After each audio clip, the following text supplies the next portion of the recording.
어느 주일날 어떤 교회에서 예배를 드리고 있었습니다. 그런데 그 가운데 어떤 예쁜 청년이 맨 앞에 앉아서 예배를 드리는데 그 한 여름이었던 것 같아요. 굉장히 짧은 옷을 입고 좀 보기에도 좀 부끄러울 만한 그런 옷을 입고 그냥 아래 배는 다 드러내고 그리고 맨 앞에서 예배를 드렸다는 건 아닙니까? 그러니까 설교를 하면서 목사님이 얼마나 불편했겠어요? 다른 사람들이 혹 그쪽으로 자꾸 눈을 돌리면 다른 사람들의 생각이 아이고 우리 목사님 이쁜 여자 좋아하는구나 이렇게 생각할까봐 말이지 조심스럽게 그쪽으로 눈도 돌리지 않으면서 그렇게 예배를 또 드렸다는 것 아니겠습니까? 그리고는 예배가 다 마치고 나서 조용히 자매를 불러갖고 정중하게 목사님이 이제 말씀을 하셨다는 거지요. 자매님, 청년 예배 드리러 올 때는 하나님 앞에 정중하게 좀 단정하게 옷을 입고 그리고 예배를 드려야 합니다. 라고 이렇게 이제 말씀을 하셨어요. 어떻게 보면 잘못 드리면 여러분 요즘 사람들 참 삐지기 좋아하잖아요. 삐질 수도 있잖아요. 뭐 그냥 기억하는 것까지도 삐져갖고 뭐 그냥 목사님한테 삐지고 이리저리 삐지고 그런 사람도 많은데 조심스럽게 목사님 이제 말씀을 하셨는데 감사하게도 여러분 삐지진 않았지만 목사님의 말씀에 대해서 그 한마디 대답을 했는데 그 대답이 얼마나 어처구니 없던 대답이었는지 목사님이 그렇게 말씀하셨다는 거예요. 목사님 하나님은 중심을 보신다면서요? 말씀하셨다는 거예요. 사랑하는 성도 여러분, 하나님께서 보시는 것이 있습니다. 하나님은 중심을 보십니다. 그렇다고 여러분 하나님께서 배꼽을 보신다는 건 아닌 거죠? 분명히 하나님은 중심을 보십니다. 하나님께서 보시는 것은 중심입니다. 중심. 오늘 그 중심이 하나님께서 기뻐하시는 중심, 하나님 앞에 합한 중심, 저와 여러분들이 그 중심을 갖는 성도들이 되어줘야 할 줄 믿습니다. 자, 하나님께서 중심을 보신다는 이야기는 결국 어떤 의미를 가지고 있느냐 하면 사람의 보는 것과 하나님의 보는 것은 다르다는 거죠. 그러니까 하나님의 판단 기준, 사람의 판단 기준은 분명히 다른 거예요. 이거는 성경에 나타나는 핵심 진리이기도 합니다. 사람은 늘 외부로부터 오는 모습을 보지요. 외모를 보고 학벌을 보고 가문을 보고 그리고 어떤 재능이라든가 사회적 지위라든가 뭐 물질적 어떤 이런 그런 것들을 보고 또 언행을 보고 가시적인 것들 사람의 눈에 들어오는 것들을 근거해서 사람을 판단하고 사람을 평가합니다. 그러나 하나님께서는 그 어떤 것도 가시적인 것들 보시는 분이 아니시죠. 그 어떤 것도 하나님 보시지 않고 하나님께서 보시는 것은 오직 내면 바로 중심이라는 거예요. 중심. 그럼 여러분 하나님께서 어떻게 그렇게 중심을 보실 수 있는가? 하나님은 전지하신 분이기 때문에 그래요. 사람은 얼마든지 속일 수 있어요. 그리고 속기도 하고 또 속이기도 합니다. 그러나 하나님을 속일 수 있는가? 불가능하죠. 우리 하나님은 전지하신 분이기 때문에 하나님을 속일 수 있는 존재는 이 세상에 그 누구도 없습니다. 하나님을 속이려고 생각하지도 말고 여러분 하나님 앞에 저희는 올바로 서 있어야 할 줄로 믿습니다. 그래서 성경에서는 얘기합니다. 사람의 행위가 자기 보기에는 모두 정직하여도 여호와는 마음을 감찰하시느니라. 갈라디아서 6장 7절에도 말씀하지요. 스스로 속이지 말라. 하나님은 업신여김을 받지 아니하시나니 사람이 무엇으로 심든지 그대로 거두리라. 하나님은 거룩하신 분, 하나님은 진실하신 분, 하나님은 여러분 전능하시고 전지하신 분. 그러므로 하나님은 중심을 보신다는 거죠. 그 중심을 보시고 그 중심이 좋은 사람들을 하나님께서는 세워주시고 그리고 하나님은 축복하시는 분이란 말이죠. 그래서 오늘 본문은 뭐 다른 것 아닙니다. 하나님께서 중심을 보시고 사람을 세우시고 그 사람을 부르시는 장면이다. 먼저 여러분 오늘 그 앞에까지 그리고 오늘 이제 초기에서도 초반에서도 나타나는 것처럼 중심이 좋지 않았던 한 사람이 먼저 등장합니다. 그 사람은 여러분 이스라엘 왕이었어요. 사울 왕이었습니다. 그래서 하나님께서는 사울 왕을 이스라엘 백성들에게 우리도 왕을 좀 세워주세요 하고 요구함으로 말미암아 그들의 말을 들으시고 부탁을 들으셔서 결코 기분은 좋지 않으셨음에도 불구하고 여러분 한 사람을 세우셨어요. 사울 왕입니다. 그러나 결국 하나님께서 그를 왕으로 삼으신 것을 후회하셨다는 거죠. 왜 후회하셨는가? 사울의 중심이 나빴기 때문이었다는 거예요. 그러므로 중심이 좋지 않은 사울을 세우신 것을 후회하시고 이제 하나님께서 사람을 찾으시는데 그 찾으시는 사람은 중심이 하나님의 마음에 합한 사람을 찾으시고 계신 과정이 오늘 저와 여러분들이 읽은 본문의 내용입니다. 그래서 사무엘에게 내가 사울을 버렸으니 너는 기름을 가지고 가서 베들레헴 사람 이새에게로 가라 말씀하십니다. 그리고 내가 그의 아들 중에 한 왕을 보았다라고 말씀하세요. 그것은 무엇을 말씀하시는가? 이새의 아들 중에서 이미 마음의 중심이 내게 합한 사람을 내가 봤는데 그를 왕으로 선택하셨다라는 거죠. 그러니까 사무엘은 사실 굉장히 괴로웠습니다. 처음에 그렇게 일대 왕으로 세워진 이 사울 왕을 하나님께서 후회하시니까 얼마나 사실 고통스러운지 몰라요. 그러나 하나님의 명령을 따라서 사무엘은 순종할 수밖에 없는 거죠. 결국은 여러분 베들레헴으로 갔지요. 그리고 사울 왕이 아직 왕이었기 때문에 두려워하지만 그러나 하나님께서 이렇게 하라고 말씀하신 것에 따라서 베들레헴으로 갑니다. 그리고 하나님께 제사하러 왔다고 말하죠. 이새와 이새의 아들들을 제사에 초청을 합니다. 그리고는 그들이 도착을 하게 됩니다. 이새와 함께 더불어 건장한 7명의 아들들이 줄줄줄줄줄줄. 야, 7명의 아들. 얼마나 마음이다. 여러분 대단합니까? 여러분 7명 아들 한번 가져오셨어요? 얼마나 마음이 막 든든했을까요? 네? 본다는 말자도 하나가 남아있긴 하지만 총 8명이지만 그 7명의 아들들을 데리고 여러분 이새가 그 장소로 쭉 오니까 야, 사무엘이 볼 때에 이 들어올 때부터 이 사무엘의 눈에 확 들어온 한 사람이 있었어요. 그 사람이 누군가 하면 그 사람을 보고 사무엘이 이렇게 생각을 합니다. 마음에 생각하는 거죠. 6절에 그들이 오매 사무엘이 엘리압을 보고 마음에 이르기를 여호와의 기름 부으실 자가 과연 주님 앞에 있도다 하였더니 그렇게 기록하고 있습니다. 사무엘은 이새의 장남 첫째 아들 엘리압을 보았어요. 그리고 하나님이 택한 자로 그는 속담했어요.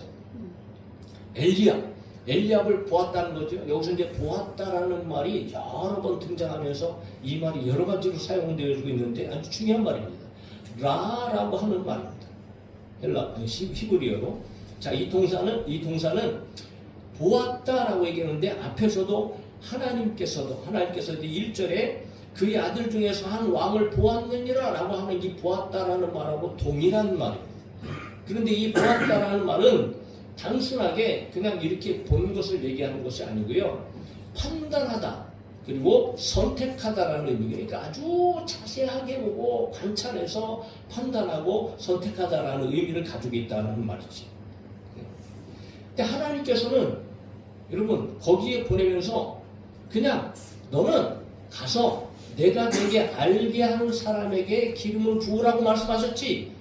사울 너는 가서 내가 보고 결정하라고 말씀하신 게 아니란 말이지. 그런데 사무엘은 엘리압을 봤어요. 보자마자 엘리압이 외모로 판단할 땐 그야말로 여러분 이건 왕이다라고 그가 결정을 했다라는 거지. 뒤에서도 보게 되었지만 용모와 신장이 출중했던 그런 엘리압인 것을 보게 됩니다. 왜 이렇게 그의 모습을 보고 그렇게 판단하고 생각할 수밖에 없었는가? 당시의 사회에서는 왕이나 지도자들을 세울 때에 모습이 굉장히 중요했습니다. 오늘날도 대통령을 세울 때 여러분 보자고요. 우리가 알잖아요. 백성들이 사람들이 일반적으로 생각할 때 그래도 외모도 좀 있고 그렇잖아요. 뭐 좀 탁월한 어떤 이런 모양도 있고 그리고 이왕이면 좀 잘생긴 사람 그런 사람 세우는 게 뭐 좋다고 모든 사람들이 다 생각하지 않겠습니까? 지도자가 될 사람은 어떻게 보면 외모적으로도 굉장히 사실 중요하지요. 그런 상황, 그런 생각을 가지고 있었다는 거죠. 왜? 사울 왕이 그랬어요. 사울 왕이요 얼마나 막 기골이 장대하고 이스라엘 백성들 전체 백성들보다도 키가 월등하게 큰 사람이었어요. 그러니까 누가 보더라도 그들은 여러분 장군감이고 왕감이었다라는 거지요. 기골이 장대하고 말이지. 어떤 외모로 풍겨지는 것이 정말 대단한 그런 사람이었다라는 거지. 그런데 엘리압의 이런 출중한 외모를 보고 사무엘도 이 사람이 왕감이지 뭐 누가 왕이겠느냐라고 생각했다라는 거죠. 그러면서 사실 감탄했어요. 감탄. 과연이라는 말을 하면서 과연. 이 과연이라는 말은요 무슨 말이냐면 틀림없이 확실이라는 뜻을 가지고 있어요. 우리 성경에서는 주로 오늘 정령, 과연, 오늘 본문에서도 과연이라고 표현되어 있죠. 참으로라고 하는 말들로 이제 번역이 되어주고 있는데, 그러니까 엘리압을 보면서 사무엘은요 이 가슴이 쿵쾅쿵쾅 거린 거야. 과연 이건 뭐 확실한 거야. 누가 보더라도 저 뭐 엘리압이 이제 하나님께서 세우시는 그의 왕감이라는 거죠. 그러면서 주님 앞에 있도다라는 표현을 하는데 이 말은 어떤 의미를 갖냐면 하나님께서 보셔도 하나님께서 엘리압을 보셔도 이건 뭐 하나님께서도 엘리압을 왕으로 판단하신 그런 존재였다라는 거예요. 하나님의 눈에도 엘리압은 왕으로 인정받을 수 있는 그런 존재라고 사무엘이 생각했다는 거죠. 영적인 그런 대단한 그런 이 하나님의 종이었음에도 불구하고 여전히 여러분 인간적인 안목을 가지고 있었던 사무엘이라는 것을 우리가 보게 되어줍니다. 오늘날 교회도 오는 여러 많은 교인들이 목회자가 보기에 성도들이 보기에 우리는 여러분 늘 그런 실수를 합니다. 외모를 보고 그의 형편을 보고 가진 것을 보고 그의 지위를 보고 그렇게 여러분 판단하기도 하고 또 대하는 자세도 달리고 사실 실제적으로 우리 가운데 벌어지고 있는 일들이죠. 오늘 저와 여러분들은 그런 실수를 범하는 것이 아니고 여러분 하나님의 시선으로 사람들을 볼 수 있는 그런 지혜와 영적인 눈을 가진 저와 여러분들이 되어줄 수 있기를 주의 이름으로 부탁드립니다. 여러분 인간적인 눈으로 엘리압을 보는 사무엘, 과연 정말 여호와께서 기름 부으실 자가 바로 주님 앞에 있다고 마음속으로 감탄하면서 찾았다 이렇게 생각하는 거지. 그런데 기가 막히게 마음을 감찰하신 하나님께서 사무엘의 마음까지 꿰뚫어 보셔.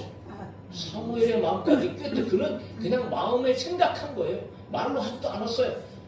마음으로 정말 감격하고 감탄하면서 엘리압 이는 왕이다 라고 여러분 그는 나름대로 판단했지만, 그러나 하나님께서는 사무엘이 그렇게 생각하는 것까지도 알고 사무엘에게 즉시 말씀하세요. 뭐라고 말씀하십니까? 7절입니다. 여호와께서 사무엘에게 이르시되 그의 용모와 키를 보지 말라. 내가 이미 그를 버렸노라. 내가 보는 것은 사람과 같지 아니하니 사람은 외모를 보거니와 나 여호와는 중심을 보느니라 하시더라. 할렐루야. 그러니까 사무엘은 하나님께서 너무 잘 아세요. 사무엘은 그냥 그의 용모를 본 거예요. 키를 본 겁니다. 겉모양, 눈으로 볼 수 있는 외형적인 것을 보았다라는 거지. 그러나 하나님의 말씀은, 하나님의 판단 기준은 인간의 외적인 그 어떤 조건에도 좌우되지 않는다는 사실. 분명히 이거는 오늘날 여러분 하나님께서 저와 여러분들을 보시는 하나님의 시선이라는 거죠. 그래서 여러분 사실은 사무엘이 너 잘못 판단했어 라고 하는 하나님의 말씀인 거죠. 용모, 이 용모라는 자체도 말 원어도 사실은 이 나라고 하는 보다라는 동사에서 파생이 되어진 말이에요. 눈에 보이는 것이라는 얘기죠. 용모라고 하면 여러분 다 눈에 보이는 그런 겉모양을 얘기하는 것 아니겠습니까? 더군다나 심장, 큰 키. 그러니까 하나님께서 이 말씀을 하실 때 사무엘이 아마 한 사람을 떠올렸을 겁니다. 누굽니까? 사울을 떠올렸을 거예요, 분명히. 그러나 그런 사람도 하나님 앞에 불순종함으로 말미암아 버림받았다는 것을 사무엘이 기억했을 겁니다. 이처럼 하나님은 외모와 심장을 보지 말라고 말씀하시는 거예요. 금지 명령인 거죠. 왜 보지 말아야 될까? 그는 하나님께서 여러분 거절당한, 하나님께서 그를 이미 버렸다. 하나님은 그를 왕으로 세우시려고 하는 생각이 조금도 없으셨다는 거죠. 누구나 사람들은 엘리압을 왕으로 판단하고 왕으로 생각할 수 있었지만 하나님은 이미 그를 왕으로는 여러분 하나님께서 선택하지 않으셨고 왕에서는 버림받은 사람이었다. 그러면서 하나님께서 기가 막힌 말씀을 계속적으로 7절 하반절에 하시는 거죠. 같이 한번 읽어봅시다. 시작. 내가 보는 것은 사람과 같이 아니하니 사람은 외모를 보거니와 나 여호와는 중심을 보느니라. 할렐루야. 네, 다시 한번 이 말씀 꼭 저 여러분들 가운데 가슴에 새기기를 주님의 이름으로 축복합니다. 네, 외모라는 것, 모양, 외모 다 여러분 같은 이 눈, 보다라는 의미를 가진 말에서 나타나는 말. 이 외모는 눈이라는 의미 가운데 나타나는 눈을 뜻하는데 신체에서 여러분 가장 중요한 부분이 바로 이 눈 아니겠습니까? 눈? 그러니까 사람을 처음 만날 때 제일 먼저 여러분 뭘 보나요? 사람이 눈을 보잖아요. 그 사람의 눈. 예. 그러면 이 눈은 아름다움을 상징합니다. 그러니까 다시 말해서 사실 이 외모는 이 외모의 아름다움, 외적인 아름다움을 본다는 거죠. 그래서 70인역에서는 이 말씀을 얼굴이라고 그렇게 번역을 하고 있습니다. 그러니까 겉으로 드러난 모습으로 쉽게 판단하는 것이 인간의 연약한 모습이란 말이죠. 우리는 항상 그렇습니다. 그 사람의 마음이 어떠한지는 우리는 알 수 없어요. 볼 수도 없습니다. 읽을 수도 없어요. 그러나 우리는 판단하는 조건은요, 사람은 다 외모일 수밖에 없습니다. 그래서 예수님께서도 분명히 그런 말씀을 하시죠. 외모로 판단하지 말고 공의로 판단하라, 그렇게 말씀하세요. 사람의 판단 기준과 하나님의 판단 기준은 완전히 다릅니다. 하나님의 판단 기준은 오직 중심인 거죠. 중심. 그러므로 사무엘에게 너 외모 보지 말아라. 나는 그런 거 보지 않는다. 나는 중심을 본다라고 분명하게 말씀하십니다. 그렇다면 여기서 말하는 중심은 과연 무엇인가? 원어상으로는 레바브라고 하는 말인데 이것은 원래 근본적인 뜻은 심장을 얘기합니다. 심장. 근데 이 심장이라는 말에서 파생되어지는 가장 큰 의미가 바로 마음이라는 거예요. 마음. 그래서 이 중심은 결국은 마음을 얘기하고 있는데 이것은 외적인 육체적인 것과 완전히 구별된 내부적인 비물질적인 요소를 총칭한, 그래서 성경에서는 사람의 감정의 자리, 지혜와 지식의 자리, 그리고 어떤 양심과 도덕적인 특성의 자리, 그것을 이제 이야기하고 있는데 결국은 이거는 한 사람의 인격을 총칭하게 되죠. 그러니까 그 사람의 마음이 어떤지, 또 그가 행하는 모든 일들 속에서 과연 동기가 무엇인지, 의도가 무엇인지, 그의 생각이 바른지 그른지, 그의 영혼의 상태를 꿰뚫어 보시고 판단하시는 분이 하나님이시다. 그러니까 사람들은 언제나 겉사람을 보죠. 그러나 하나님은 속사람을 보신다. 오늘 저와 여러분들의 마음이 하나님께서 기뻐하시는 하나님의 마음에 합당한 중심, 마음이 되어지기를 진심으로 간절히 소망합니다. 하나님께서는 그 중심을 보시는 거예요. 왜 하나님은 이렇게 마음을 중히 여기시는 걸까? 마음에 따라 사람이 달라집니다. 마음에 따라 이 마음은 사람을 대표하기 때문에 마음으로 말미암아 모든 말이나 언행이나 행동이나 삶이 다 드러나게 되어 있습니다. 그러므로 마음만 좋으면 삶은 좋아질 수밖에 없다. 결국은 여러분 마음이에요. 마음이 삐뚤어지면 다 삐뚤어집니다. 마음이 약하면 모든 것이 약할 수밖에 없습니다. 사울이 하나님 앞에 버림받았던 것도 바로 그런 인본주의적인 잘못된 마음, 잘못된 중심 때문이었어요. 그것은 바로 불순종으로 나타났다는 거지. 아말렉을 진멸하라고 말씀하십니다. 이스라엘의 대적입니다. 아말렉을 진멸하라. 왕으로부터 모든 사람, 남녀노소 한 사람도 빼지 말고 사람이란 사람은 다 진멸하라. 더군다나 짐승까지도, 생명 있는 모든 것들은 완전히 진멸하라. 하나님께서는 그렇게 명령을 하셨어요.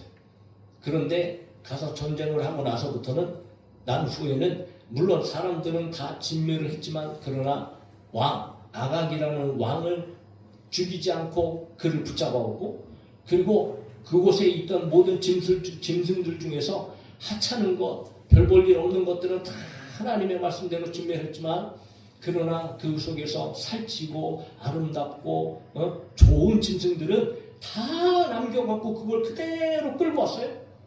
네? 그리고 나서 사무엘이 왜 그렇게 했느냐고 그렇게 말하니까 핑계까지 된대요. 핑계까지. 야, 이 짐승들이 너무 좋아서 하나님 앞에 하나님을 기쁘시게 해드리려고, 하나님께 제사 드리려고 이렇게 남겨왔습니다. 이렇게 여러분 어떻게 보면 얼마나 좋은 말입니까? 이 좋은 것들 하나님 앞에 드리려고요, 하나님 앞에 제사 드리려고, 하나님을 기쁘시게 해드리려고 요거 남겨왔습니다. 이렇게 얘기한 건 아니겠어요? 그러니까 그 말만 들으면 야, 믿음 좋다 그렇게 얘기할 수 있지만, 하나님께서는 여러분 그것을 좋아하실까요? 아니요. 진멸하라고 했으면 진멸하는 겁니다. 할렐루야. 네? 버리라고 하셨으면 버리는 거예요. 아무리 좋은 것이라 좋은 것으로 판단되었을지라도 하나님께서 그거 버려라 하면 과감 없이 버려야 하는 것이 하나님 앞에 중심이 바로선 사람이 해야 할 일이죠. 그러므로 그때에 사무엘이 얼마나 중요한 이야기를 합니까?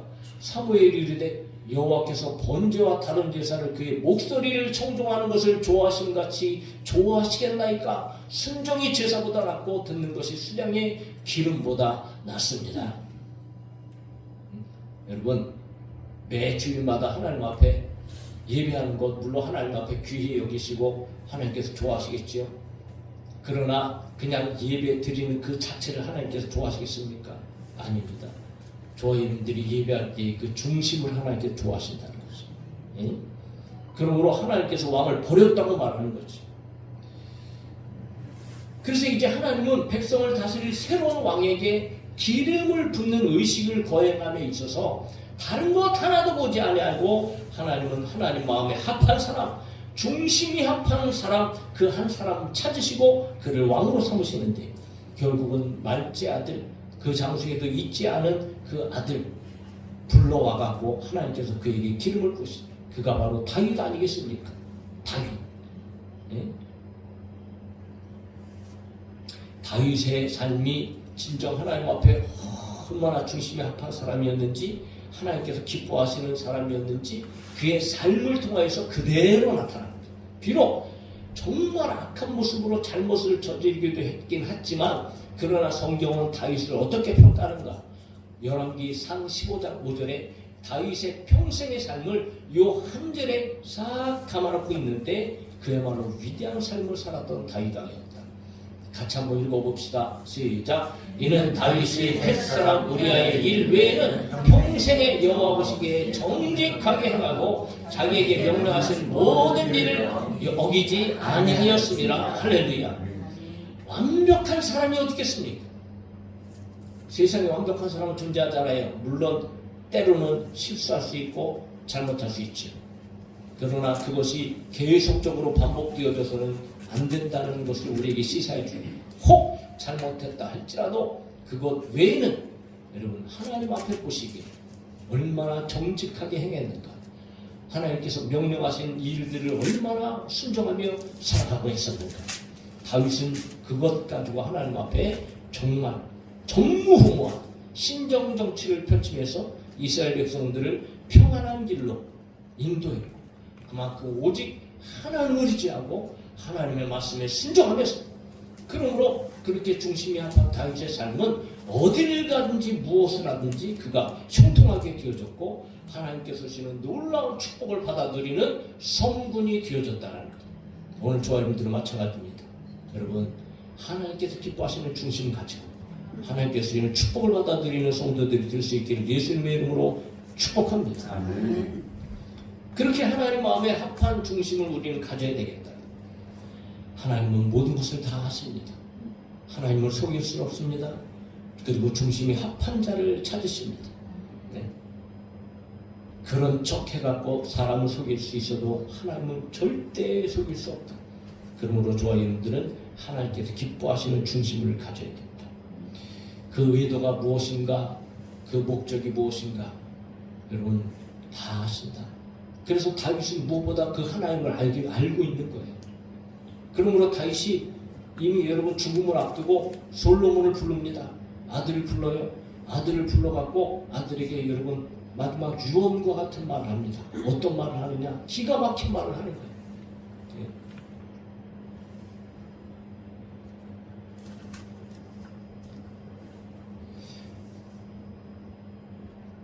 역대상을 왜 기록을 안 해놨을까? 역대상 28장 9절에 보면 성경을 한번 찾아봅시다. 역대상 28장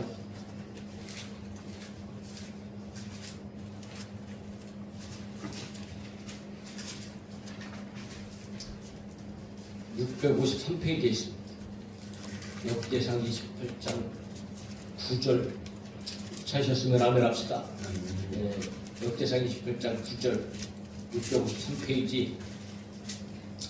자, 한 목소리로 성경을 보면서 같이 읽어요. 시작. 내 아들 솔로몬아, 너는 내 아버지의 하나님을 알고 온전한 마음과 기쁜 뜻으로 섬길지어다. 여호와께서는 모든 마음을 감찰하사 모든 의도를 아시나니 내가 만일 그를 찾으면 만날 것이요 만일 내가 그를 버리면 그가 너를 영원히 버리시리라. 아멘. 내 아들 솔로몬아, 너 내 아버지 하나님을 알고 온전한 마음과 기쁜 뜻으로 하나님을 섬겨라. 여호와께서는 모든 마음을 감찰하신다. 그러면서 모든 의도를 아신다라고 얘기합니다. 그러니까 여러분, 아무리 우리가 겉으로는 그런 척하고 하나님 앞에 잘난 것 같고 그렇게 아무리 우리가 가면을 쓴다 할지라도 하나님은 모든 것들을 다 아시기 때문에 결국 속일 수 없으니까 너는 진실함으로 여러분 온전한 마음으로 하나님을 섬겨야 합니다. 그렇게 다윗이 얘기한 거예요. 왜? 자기가 그렇게 살았어요. 그러므로 그 전능하신 전지하신 하나님을 알고 솔로몬에게 내가 살아가야 할 방법을 그렇게 가르치고 있던 것 아니겠습니까? 우리 예수님께서도 마찬가지죠. 예수님은 하나님이시라. 할렐루야. 예수님은 사람의 중심을 아십니다. 네? 그 마음의 생각을 아시고요. 그래서 이미 이 사역하시면서도 그 주위에 있는 사람들의 생각까지도 예수님께서는 다 아시고 가르치시고 책망하시기도 하시고, 그 가운데 대표적인 사람들이 있죠. 백성들에게는 얼마나 위대한 사람인지 납비라고 여러분 듣기도 하고 명예도 있고 존경을 하고 했던 사람들, 바리새인들과 서기관들 아니겠습니까? 그러나 주님께서는 그들에게 말씀하십니다. 외식하는 자들아, 눈먼 인도자라, 맹인들아, 회칠한 무덤 같으니 겉으로는 아름답게 보이나, 그러니까 그 아름다움을 보고 사람들은 칭찬하고 명성을 얻고 여러분 존중했다는, 그러나 그 안에는 죽은 사람의 뼈와 모든 더러운 것이 가득하도다 얘기하면서 예수님께서 심지어는 뱀들아, 독사의 새끼들아, 너희가 어떻게 지옥의 판결을 피하겠느냐, 그렇게 책망하신 것 아니겠습니까? 예수님의 눈을 속일 사람이 누가 있습니까? 하나님의 눈을 속일 사람이 누가 있어요? 그러므로 하나님께서는 성경에서 하나님의 백성들에게 이야기합니다. 너는 마음을 다하고 뜻을 다하고 힘을 다하여 내 하나님 여호와를 사랑하라. 신명기 10장 12절 13절에 또 앞을 보면서 다 한번 하나님의 말씀을 기억하면서 다 같이 읽읍시다. 이스라엘아, 내 하나님 여호와께서 내게 요구하신 것이 무엇이냐? 넌 내 하나님 여호와를 그의 모든 도를 행하고 그를 사랑하라. 마음을 다하고 뜻을 다하여 내 하나님 여호와를 섬기고 내가 오늘 내 행복을 위하여 내게 명하는 여호와의 명령과 규례를 지킬 것이 아니냐. 할렐루야. 중심으로 하나님을 섬겨라. 그러면 내 행복이 임하게 될 것이다. 신약 성경에서도 예수님께서 계명을 두 가지로 압축하실 때에 예수께서 이르시되 내 마음을 다하고 목숨을 다하고 뜻을 다하여 주 너의 하나님을 사랑하라. 이것이 크고 첫째 되는 계명이에요. 둘째도 그와 같으니 내 이웃을 내 자신같이 사랑하라 하셨으니 이 두 계명이 온 율법과 선지자의 강령이니라. 그러니까 하나님을 사랑하는 그 마음이 진짜인가 가짜인가, 이웃을 사랑하는 그 마음이 진짜인가 가짜인가 주님은 다 아시고, 진짜로 하나님을 사랑하고 진짜로 내 이웃을 사랑해요. 오늘 하나님께서는 저와 여러분의 중심을 보시고 아시고 계시는 것을 믿으시기를 간절히 소망합니다. 오늘 우리가 예배를 나올 때에 여러분 우리가 예배를 드리는 자세, 예배를 드리는 마음 하나님께서 다 아십니다. 무슨 의도로 예배에 나와 있는가, 예배를 드릴 때 어떤 태도로 우리가 하나님의 말씀을 듣고 있는가, 정말 하나님의 말씀을 사모하면서 그 말씀이 떨어질 때마다 아멘으로 받아먹고, 그리고 하나님 말씀, 내게 주신 말씀 붙잡고 정말 내 삶 속에서 내가 살아가기를 원하는 그런 중심을 가지고 예배를 하고 있는가, 아니면 그냥 때가 됐으니까, 시간이 됐으니까, 그냥 주일이니까 예배는 더 나가야 되니까 그런 마음을 가지고 오늘 우리가 이 자리에 앉아 있는가. 여러분, 하나님은 다 아시고 계십니다. 하나님을 속일 수 있는 존재는 아무도 없습니다. 사랑하는 성도 여러분, 그러므로 예수님께서도 말씀하신 것처럼 저와 여러분이 드려지는 예배가 영과 진리로, 신령과 진정으로 드려지는 예배, 하나님께서 기뻐하시는 중심을 가지고 드려지는 예배자가 되기를 예수님의 이름으로 축복합니다. 더 나아가서 우리의 삶 가운데도 마찬가지입니다. 내가 살아가는 모든 삶 속에서 나는 과연 무슨 목적을 가지고 살아가는가, 내가 하나님 일 가운데 과연 어떤 의도를 가지고 우리가 살아가는가, 하나님은 다 보시고 다 아시고 계십니다. 그러므로 우리는 항상 하나님 중심, 말씀 중심, 오직 하나님을 위해서, 하나님의 영광을 위해서, 오죽하면 여러분 고린도전서 10장 31절에 너희가 먹든지 마시든지 하나님의 영광을 위하여 살아가서, 사업하는 것도 하나님의 영광을 위해서. 네. 여러분, 모든 것들이 하나님을 기쁘시게 할 수 있는 그런 의도를 가지고, 목적을 가지고, 마음을 다해서, 뜻을 다해서, 피곤하고 힘들고 어렵고 고통스러운 그런 상황이 있다 할지라도 저와 여러분들은 오직 하나님을 위해서, 할렐루야, 우리의 전 인격이 하나님을 위해서 살아가는 삶이 되어줘야 할 줄로 믿습니다. 참으로 쉽지 않은 그런 삶이죠. 목회도 마찬가지고, 또 우리의 삶이 여전히 여러분 참 결코 쉽지 않습니다. 이 세상을 살아가려고 하다 보니까 얼마나 필요한 것들이 많고 해야 할 일들이 많이 있습니까? 여러 가지 어려움과 고통의 상황들을, 그리고 환경들이 우리 가운데 있지만, 사랑하는 성도 여러분, 정말 오늘 이 하나님의 말씀을 듣고 저희들의 삶이 고쳐지길 바랍니다. 변화되어지길 바랍니다. 우리의 예배가, 우리의 삶이 하나님께서 기뻐하시는 중심을 가지고 하나님을 기뻐하게 할 수 있는, 주님의 마음을 시원하게 될 수 있는 그런 삶이 되어지고 예배가 되어져야 할 줄로 믿습니다. 그렇게 하면 하나님께서 우리가 무엇을 하든지 어디를 가든지 하나님의 놀라운 역사하시고 하나님의 기적과 능력의 축복의 주인공들이 되게 하여 주시고, 우리 가운데 평안으로 하나님께서 역사해 주실 줄로 믿고 승리하게 해 주실 줄로 믿습니다. 그럼 하나님은 오늘도 다른 것 없습니다.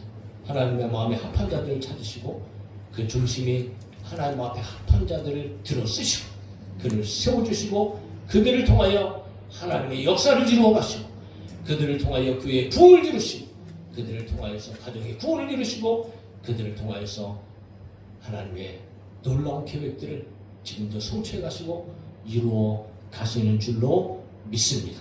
사람은 외모를 보지만 하나님은 중심을 보십니다. 그 중심이 하나님 앞에 합한 중심을 가진 저와 여러분들이 되어질 수 있기를 예수님의 이름으로 축원합니다. 아멘. 찬양합시다.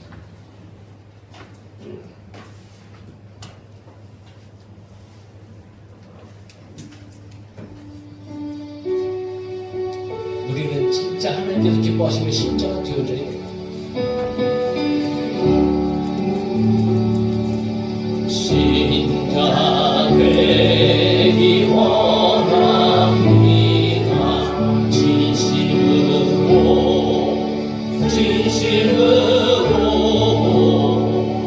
신자 되기 원합니다.